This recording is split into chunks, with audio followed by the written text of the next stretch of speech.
আসসালামু আলাইকুম। ভারত সোজাসাপটা বলে দিয়েছে যে শেখ হাসিনা যে 5 তারিখ সন্ধ্যায় ভাষণ দিয়েছে সেটা তার নিজ দায়িত্বে ভাষণ দিয়েছে, এটার সাথে ভারতের কোনো সম্পর্ক নেই।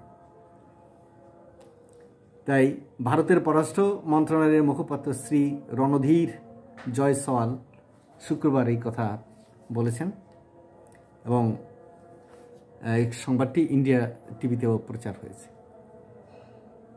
জয়সওয়াল বলেন, ভারতের নিযুক্ত বাংলাদেশের ভারপ্রাপ্ত হাইকমিশনার মোহাম্মদ নুরুল ইসলামকে শুক্রবার বিকেলে 5টায় সাউথ ব্লকে তলব করা হয়েছে। এটা জানানো হয়েছে যে ভারত বাংলাদেশের সঙ্গে একটি ইতিবাচক, গঠনমূলক এবং পারস্পরিকভাবে উপকারী সম্পর্ক চায়, যা সাম্প্রতিক উচ্চ পর্যায়ের বৈঠকে বেশ কয়েকবার পুনরাবৃত্তি করা হয়েছে। পুনরাবৃত্তি করা হয়েছে কি? ভারত বাংলাদেশের সঙ্গে একটি ইতিবাচক, গঠনমূলক এবং উচ্চ পর্যায়ের একটা পারস্পরিক সম্পর্ক রাখতে চায়। বাংলাদেশে তো চায়।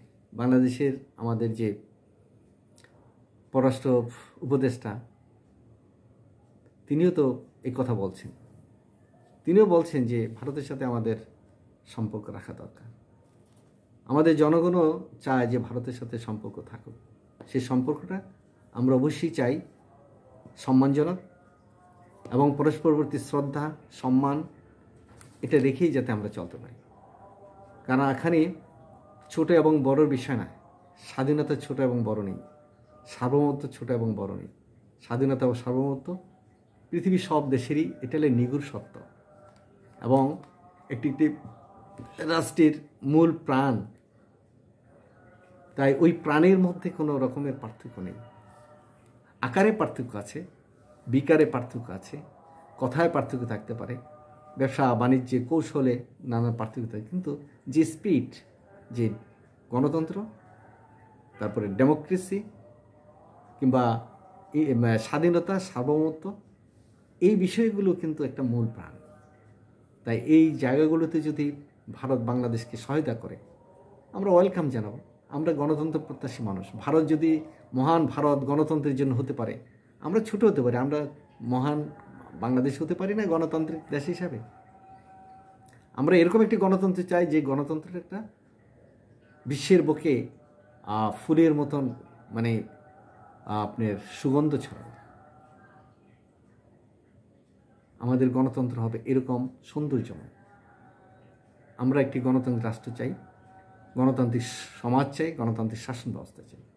এবং এই পথে অনেকটি বাধা ছিল ভারত, যেটা ভারতের বর্তমান সরকার বাংলাদেশের যে গণতন্ত্রকে শেখ হাসিনা যে কবর দিয়েছে তার নেপথ্যে সহযোগী হিসাবে কিন্তু ভারত এটার অংশীদার। এর কোনো অস্বীকার করার পরে তারা যদি চাইতেন, ওই সরকার যদি চাইতেন, ভারত সরকার যদি চাইতেন বাংলাদেশে গণতন্ত্র হোক, যেই সরকারে আসুক না করো তার সাথে কাজ করবেই। বাংলাদেশে এমন কোনো সরকার আছে যে ভারতের সাথে কাজ করতে চাবে না? ভারত বিশাল দেশ। আমি যদি একটা করে সুইও ওখানে বেচতে পারি তাহলে তো আমি 140 কোটি সুই বেচতে পারবো। এটাকে আমার দেশের সরকার যে আসে সে বোঝে না? আমি যদি 1 গজ করে কাপড়ও বেচতে পারি তাহলে কত? 140 কোটি গজ কাপড় আমি বেচতে পারবো। তো আমার যদি 1 টাকা করে লাভ থাকে তাহলে তো আমার অনেক লাভ। এটা আমরা কি বুঝি না? এবং আমাদের যে সরকার আছে তারা বোঝে। কিন্তু মূল কথা হলো যে ওনারা চাচ্ছেন যে সেবাদাস, ওনারা একজন কৃতদাস সরকার চাচ্ছেন, একজন পুতুল সরকার চাচ্ছেন। পুতুল সরকারের কারণে তো হয়নি। আজকে যে বিপ্লব, আজকে যে আন্দোলন, আজকে যে একটি নতুন সরকারের রূপরেখা আমরা চিন্তাভাবনা করছি, কিংবা একটা নতুন সরকার আছে, ছাত্ররা যে নতুন চিন্তাভাবনা করছে, কিংবা আমাদের দেশে যে এখন ভারত বিরোধিতা বেশি বেশি করে হচ্ছে, মূল কারণটা হলো ভারতের ওই সমস্ত কৃতকর্মগুলো।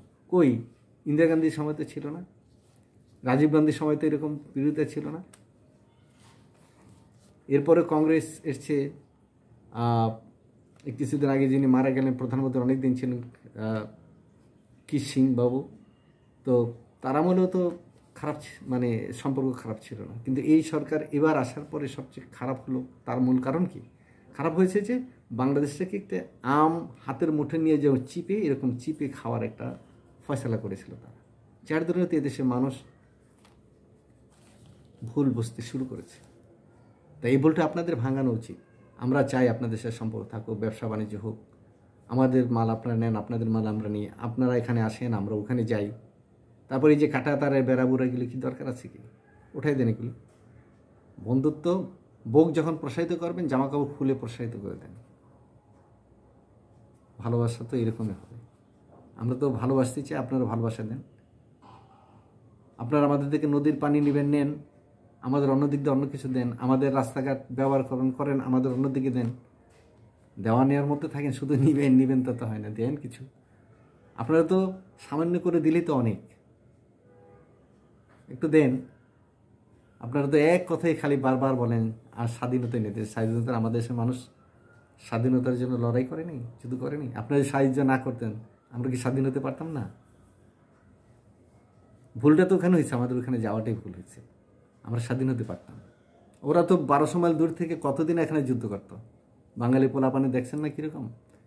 এরা খুবই জিহাদি মনোভাব, এরা কখনো মাথা নিচু করে না, তাই না?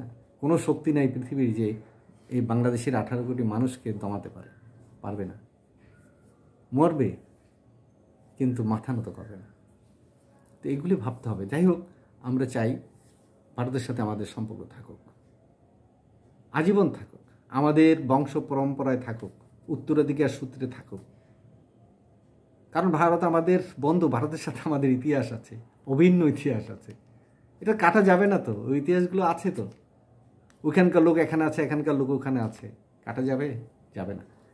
কিন্তু সরকারের এখানে পাবলিকের কোনো দোষ নেই।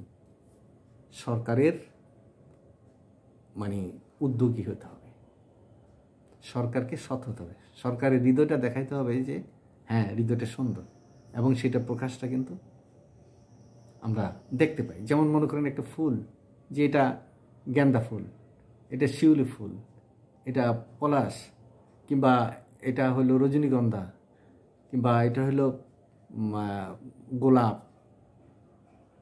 যখন এটা ফুল ফুটে তখন আমরা বলি এটা ফুলটা কিন্তু দেখা যায়, ঠিক আচরণটা দেখা যায়, ব্যবহারটা কিন্তু দেখা যায়। আপনি আমার জন্য কী করছেন এটা কিন্তু স্পষ্ট হয়। তাই আমরা গোলাপের ভালোবাসা চেয়ে আমাদের থেকেও আপনার গোলাপের, আমরা লাল গোলাপের ভালোবাসা দেওয়ার জন্য প্রস্তুত, আপনারা আমাদের লাল গোলাপের মানে ভালোবাসা দেন। আর সীমান্তে এই যে নোংরামি হচ্ছে, এগুলি করেন, এটা করেন, সেটা করেন, এগুলি কি? এগুলি তো মানে ছেলে মানুষেরা করে। এত একটা বড় দেশ, আপনারা এখন মানে আর্মস টার্মসের দিক থেকে সামরিক শক্তিতে আপনারা 4 নম্বরের, তারপর অর্থনীতির দিক থেকেও আপনারা 3 নম্বরের। তা আপনাদের মন মানসিকতা অনেক বড় থাকবে। আপনারা সীমান্তে একটু সামান্য একটা জায়গার জন্য খোঁচাখুচি করেন কেন? এগুলো বন্ধ দেন, এগুলো বন্ধ দেন। দেখেন আমরা কিন্তু আপনাদের অনেক ভালোবাসি, আপনারা আমাদের একটু ভালোবাসতে শিখেন। আপনাদের আমরা বিশ্বাস করতে চাই, আপনারা আমাদের বিশ্বাস করেন। কারণ এখানে শুধু বিশ্বাসের একটি মানে ফাঁক জায়গা আছে, ভালোবাসার একটা ফাঁকা জায়গা আছে। শুধু অভিনয় করলে হবে না, বাস্তবতা নিয়ে আমাদের কাজ করতে হবে। তাহলে দেখা যাবে যে আমাদের এত কথা বলতে হবে না, যে আমরা খালি কথা বললাম, পলিটিক্যাল কথা বললে হবে না, কূটনৈতিক কথাবার্তা বললে হবে না। বুদ্ধি করে অনেক কথা বলা যায়, কূটকৌশলে অনেক কথা বলা যায়, কিন্তু সরলভাবে যে কথাগুলো হবে সেটাই আসল। এবার সরল কথাগুলো কিন্তু এই দেশের মানুষও বোঝে, ওই দেশের মানুষও বোঝে। আমিও যে কতটুকু সরলভাবে কথা বলি, ওটা কিন্তু ভারতের মানুষ বোঝে। আবার ভারতের মানুষ যেভাবে কথা বলে তারা কতটুকু মানে মন খুলে কথা বলে সেটা কিন্তু আমরা বুঝি।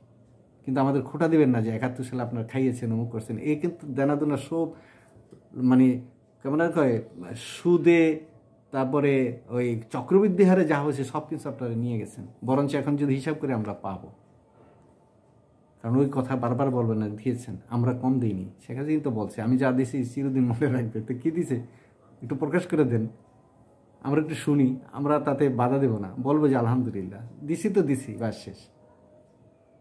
ধন্যবাদ, সবাই ভালো থাকুন।